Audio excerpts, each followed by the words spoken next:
In this module, we will discuss how to import your parameters from CAD models. There are many benefits for importing your constraints and contact types from your CAD models that improve your efficiency and allow multiple designers to work on the same project. We will also talk about how to apply your loads and boundary conditions within Inventor for use within simulation. This video will demonstrate how you can add parameters in your CAD model and then import those into Autodesk Simulation Multiphysics. Shown here is a yoke model that was created in Inventor, and I have gone through and added a split on the whole surfaces, splitting it into a left and a right using the split command from the top menu. This was covered in a previous module, so review it in that module if you have any questions. Alright, so once you have your model in Inventor and you want to do a preliminary analysis just to see if you have the size about right or if there's any stress concentrations that you should worry about, within the CAD package is a great place to start. And most CAD softwares now have a finite element analysis simulation feature, and this feature usually uses a tetrahedral element type because those are very easy to create and not as intensive for the analysis portion. So it's only good for very preliminary studies, but it's a great place to start.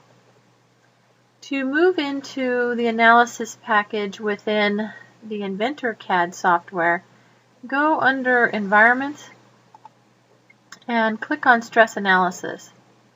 When you move into the stress analysis, you can see that some of the features look very similar to ASM. You can define your material, your constraints, which are also known as boundary conditions, as well as your loads and even your contact types. So let's start with material. I right-click on that and say Assign Material. Then I can go under the column Override Material and look at this pull-down menu. You can see that there are quite a few choices. Under the stainless steel, let's pick a 440C and say OK. And then we can look at the constraints and the loads. The constraints are the boundary conditions, and in this case we would like a fixed constraint on the smaller hole. So if I right-click on Constraints, I can add a fixed constraint. I can also do the same thing by picking Fixed from the Constraints menu at the top ribbon. Let's pick a fixed constraint, and if I rotate this model, so I can pick that internal surface and then say OK, and that fixed constraint has been added. It doesn't show on the model, so look under the left menu under the plus symbol and you will see that it's there, and if you click on it, that surface highlights. We now want to add a load, so I'm going to rotate the model again. Right click on Loads, add a force load. Again, I can do this from the top menu. But if I simply pick the inside of the surface, the direction that the force is applied will not be along the x-axis as desired. So click on this arrow on the side here of the double arrowhead. You can see that it opens up a menu down below where you can use these vector components of the force. And what we want is minus 1000 in the x direction. And I had to check on the Use Vector Components in order to activate that. So once I say that, I can then pick the surface of the larger hole and say OK.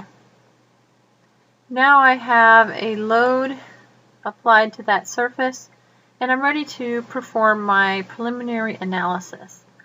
That is done by going to the Solve region of the menu and picking Simulate. Click on Run to begin it.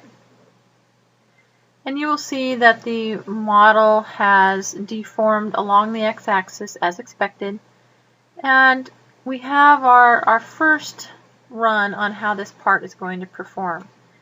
Perhaps we want to do a more detailed analysis now, or we would like to do a fatigue analysis.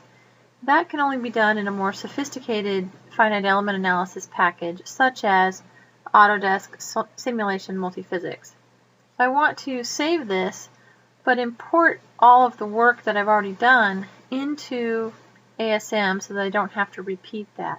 So let's finish this stress analysis and exit out of here. If you are going to import into ASM directly from a separate file, make sure you save your inventor model so that the latest geometry is saved to the hard disk. I'm just going to click on Save real quick. This demonstration will continue with part 2, where we will take the model that we prepared in Inventor and then bring it into Autodesk Simulation Multiphysics.